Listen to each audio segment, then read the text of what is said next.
If you've got friends who've maybe missed on the live broadcast, as soon as it's finished, it's actually saved to our YouTube channel. You can watch it where you can catch up on audio sermons as well on our website. And we're working on getting it ready in a podcast format this week so that you can have that a little more conveniently wherever you do podcasting. Mike Waslock, Pastor Mike, was supposed to be preaching today, but with his little one feeling a little ill, we decided to postpone that till another date. So down the road on Jonah, if you've been following along, maybe you're expecting that. And this morning, I'm not going to be speaking about that, but here, let me tell you a little bit about my mother-in-law. That's a dangerous way to start a sermon. I have a wonderful mother-in-law. We're going to look at a mother-in-law today. Maybe some of you have a terrible mother-in-law. But today we're going to look at a mother-in-law and her daughter-in-law who meet a landowner. And the convergence of these three at a particular point in time not only changed the trajectory of their lives, it changed the world, actually, and impacted your life as well. Because here's what I know. What we do right now, how we respond today and the next day and the day after that, matter a whole lot. How you walk out your faith in the days to come matters for you and your family and your neighbors and your friends and your church and the world. And it's of utmost importance. And so the book of Ruth is where we'll be spending our time today. If you can read that today or over the next few days, it's only 4 chapters. It's a quick read. You get the whole overview. It's a beautiful book. And if you want to grab your Bible, a paper Bible, or if you have a device with you, download the Bible app. And if you have it, you can go to the 3 little dots of more, go to events and search for Country Hills Church, and you'll find all the scripture there. If you're not familiar with the Bible, it's an easy way to follow along with where we're reading today. And so the book of Ruth begins like this, right in chapter 1. Hops right into the narrative.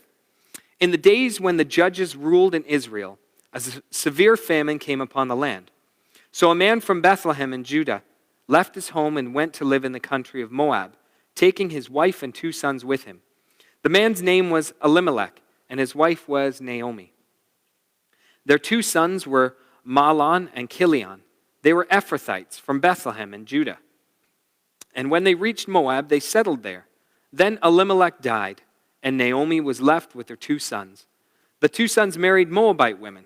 One married a woman named Orpah, and the other a woman named Ruth. But about 10 years later, both Mahlon and Chilion died. This left Naomi alone, without her 2 sons or her husband. What a terrible time for Naomi, for this mother-in-law. This woman who went with her husband to a distant land.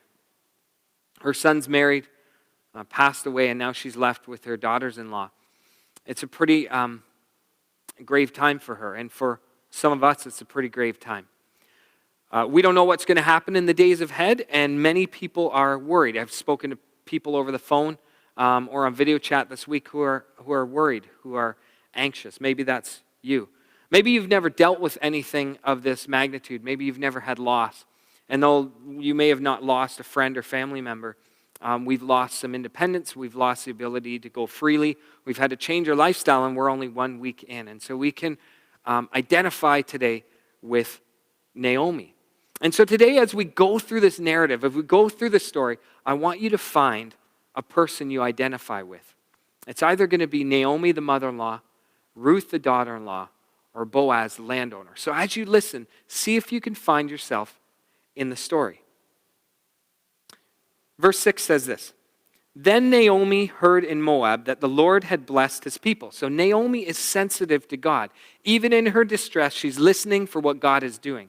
And she hears that God is moving back home in Judah and giving them good crops again. So Naomi left her daughter. Naomi and her daughters-in-law got ready to leave Moab and return to her homeland.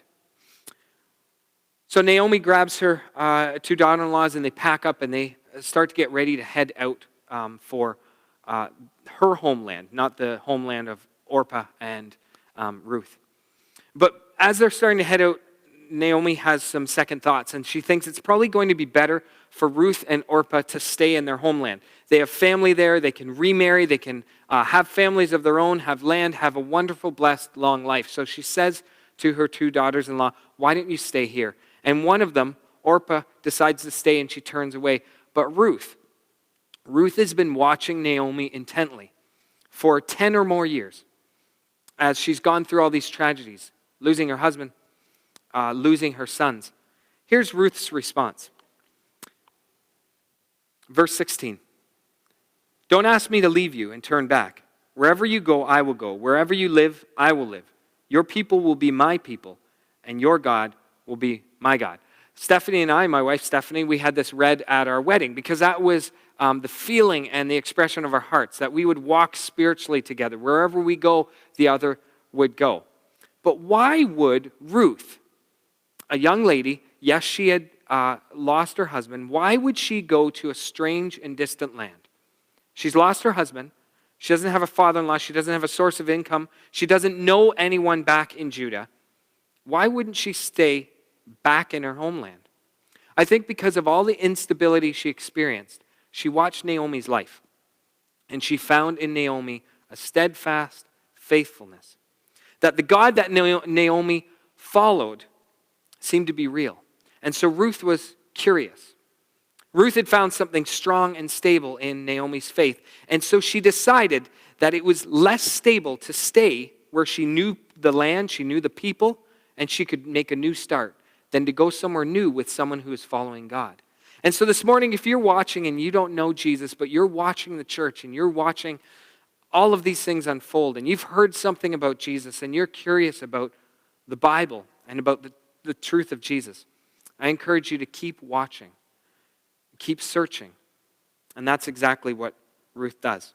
What about Naomi? Well, Naomi doesn't have a steadfast faith that's unreal. Sometimes, and I spoke to someone this week who kind of felt like if we are to have faith, we're to push all these fears and these doubts and these worries aside. We're not supposed to feel them, talk about them. But the reality is this. The same thing I talked about with these two hands. Faith is the intersection of fear and anxiety and worry and what ifs with hope and truth and what we look for expectantly. And so we take these things to the cross, we leave them at the feet of Jesus, and we leave with hope. And we go back again and again and again. And Naomi, she is authentic and real. Here's what she says as they're traveling. As they're traveling 140 kilometers from Moab back to Judah. She says this in verse 20. Don't call me Naomi anymore. Naomi means pleasantness. She says, don't call me Naomi anymore. Instead, call me Mara, for the Almighty has made my life bitter. Very bitter. So she says, don't call me by this name that means pleasantness. Just call me bitterness. Naomi has a steadfast faithfulness to God, but she's still holding in both hands her fears and her worry and her loss of a husband, her loss of a home, her loss of her sons, loss of a daughter-in-law who turned away at her request. And now she doesn't know what to do once she gets to this new land with a daughter-in-law. How are they going to live? Where are they going to get food? What are they going to do? So she's holding that. And she's saying, look, not everything is figured out. But still she holds this hope, this trust. And she listens to the voice of God and follows him back to Judah. And when they arrive, they go to a relative's field. They have nothing. They're poor. They have no one. And so Ruth decides, being younger and more able, that she's going to go and glean this field. Now, this is a relative of Naomi's deceased husband, of Ruth's dead father-in-law, a distant relative. And so they know this field a little bit. Somehow Naomi knew where to go and had heard maybe through the grapevine. So they go to this field. And Ruth decides to glean the field. Now, you may not know what gleaning the field means, but God is incredibly compassionate. Sometimes we look at the Old Testament and we think God is horrible and awful and he hates people and he's this big brute. But if you really read and look at who he is, he's a tender-hearted and compassionate God. 3 times in his law, in the religious law for the Jews, 3 times he says, when you harvest your fields, don't strip the fields bare of your wheat and your grain and your barley. Don't strip your vineyards bare of all the grapes. If some of the sheaves fall on the ground, if some of the grapes fall on the ground, don't pick them up. And don't harvest right to the edge of your fields or your vineyards. Leave the edges open so that those who are traveling, those who are destitute, the widow, the orphan, the refugee, the foreigner, can have something to eat during your seasons of harvest, because there were several seasons of harvest. And those people could gather enough to live. God heard their cry and worked it into his rules for life. And so Naomi shows up at this field and she begins to glean the edges and walk behind the harvesters, picking up whatever she can. And the landowner comes eventually that morning, and his name is Boaz. And he notices this young lady off at the edge of the field, and he asks, is she a hired hand?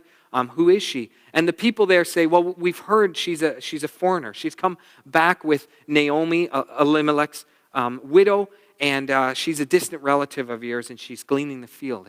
And Boaz already, because he's allowing gleaning, we know that he's following God, and he has a godly and kind heart. And so he says to the workers, he said, don't stop her. In fact, don't just not stop her from gleaning. Make sure you protect her, because that day and that age was very dangerous for women to travel alone. Very dangerous. They'd be, picked on or possibly assaulted.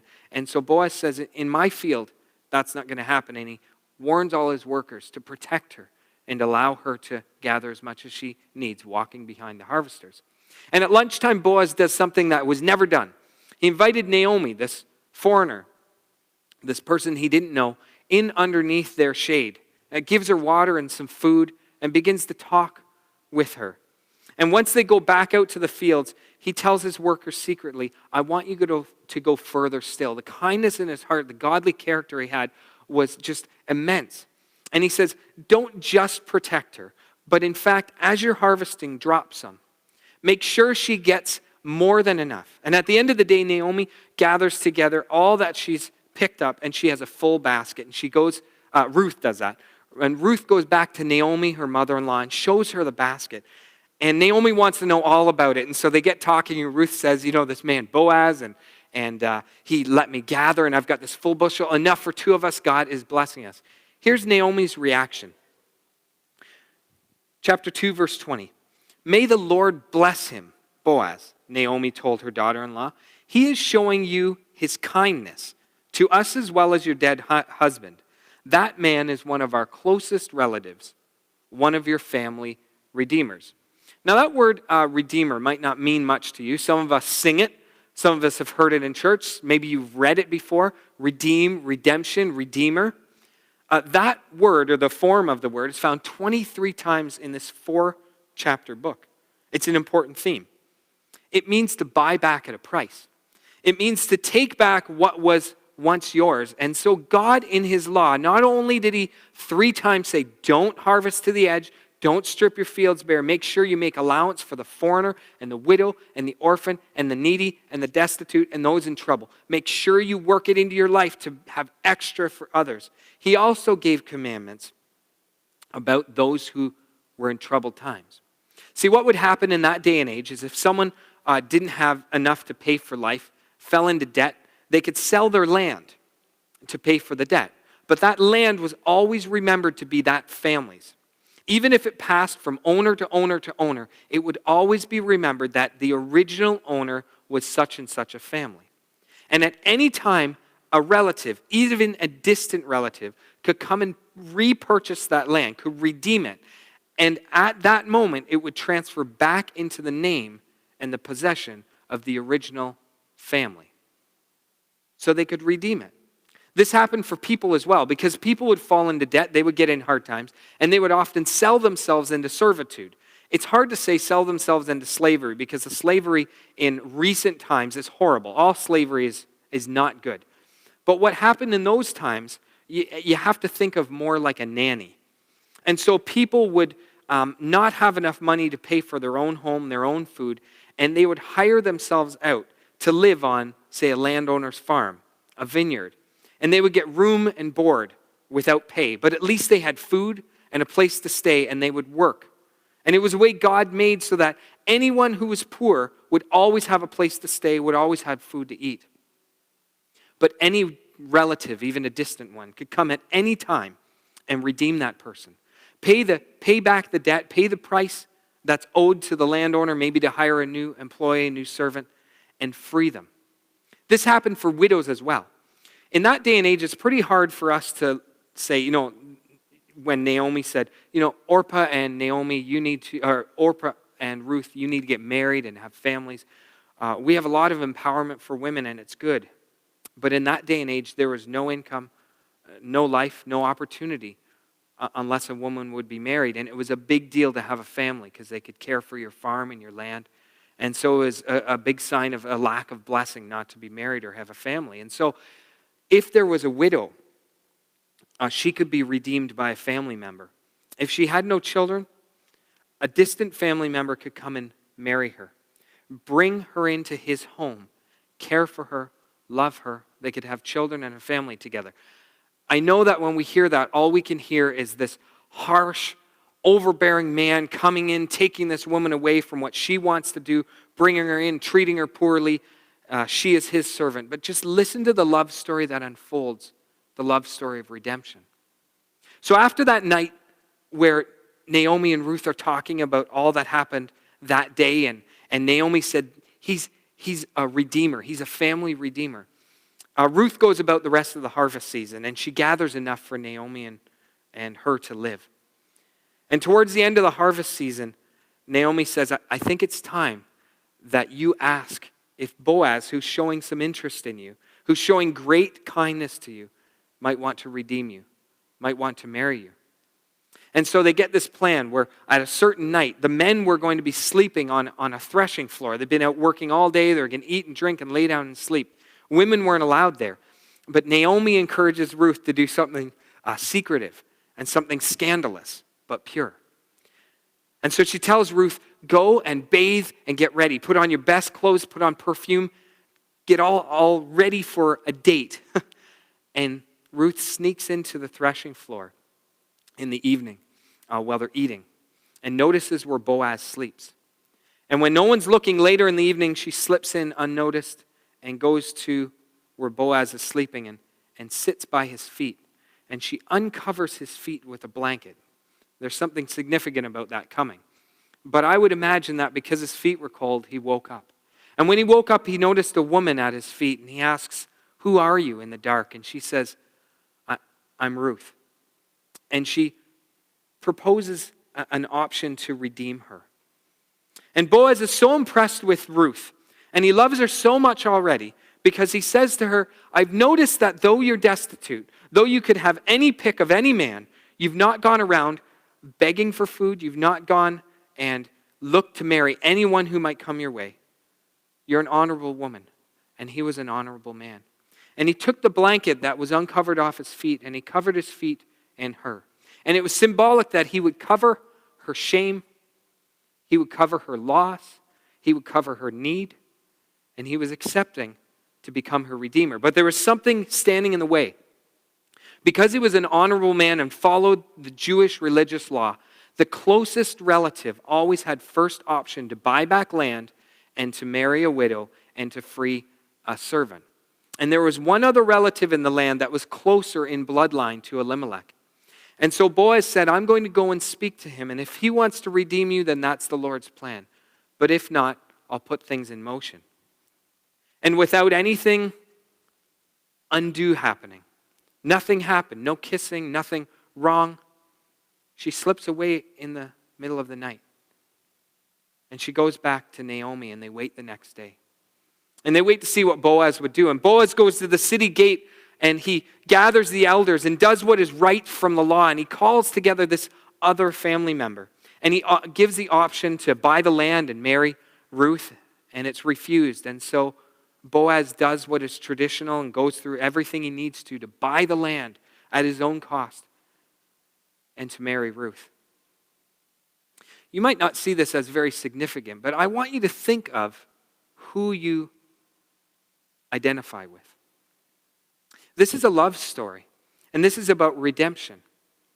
But it's about our love story, and it's about a Jesus who redeems us. Maybe you identify with Naomi. You're afraid, you're worried, you're scared right now, but you have a faith and you have a hope. And so you're choosing to walk faithfully. Maybe you identify with Ruth. You're in a new situation. You're not yet following God. You're unsure about what will happen next. You're unsure of your faith, but you're watching others. And I encourage you to keep seeking. And maybe you're like Boaz. You have opportunity to look at others who are in need and show incredible kindness. And through that kindness, change the destiny and the future of those around you. Maybe today you don't identify with anyone. But I want to read you something that Naomi says while they're waiting to see what happens at the city gate. They don't know what's happening with Boaz. Ruth is hoping to marry Boaz, but they don't know. And while he's at the city gate and they're waiting, she says this, just be patient. Chapter 3, verse 18. Just be patient, my daughter, until we hear what happens. The man won't rest until he has settled things today. And I want to say that to you today. Though we don't know what tomorrow or the next day or the next week or the next month holds. Though you may not know what today even holds and what you're to do. I want to encourage you to be patient, daughter. To be patient, son. Because as Boaz would not stop working until the matter was resolved, God does not sleep, God does not slumber, He does not leave you alone, and He's not stopped working. And so I want to encourage you in this. Follow Jesus today and trust God with tomorrow. Follow Jesus today. It's enough just to take care of today. Follow Jesus today and trust God with tomorrow.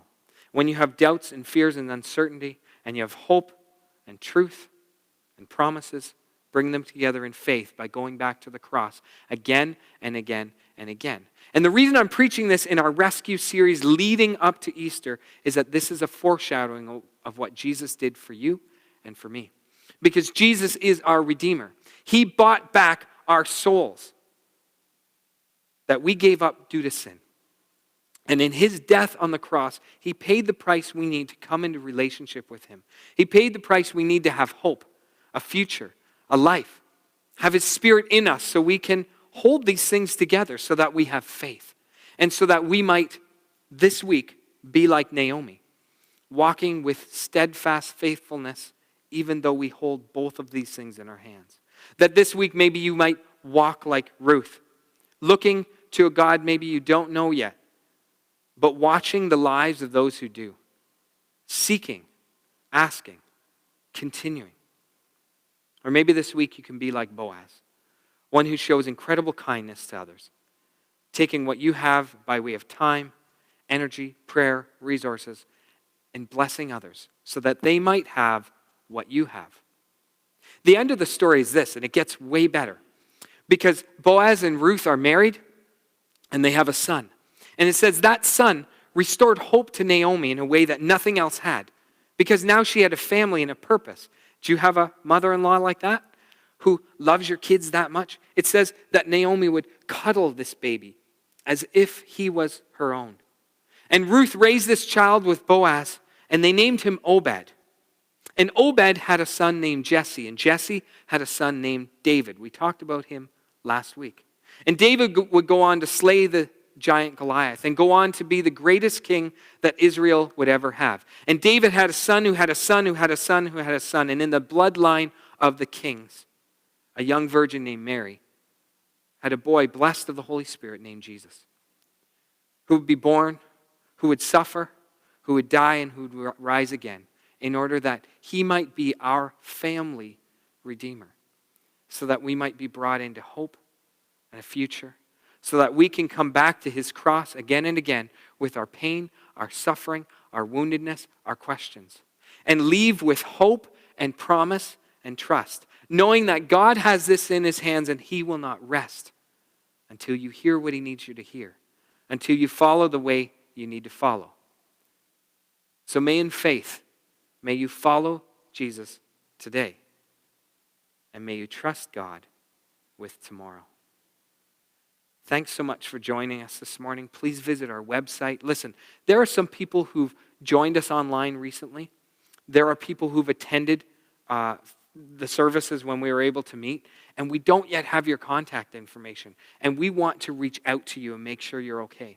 And if that's you, if you've joined us online or you've attended here and you've not been getting our emails or we've not reached out to you yet, please contact the church. You can hop on our website, find out our emails. There's contact cards on there.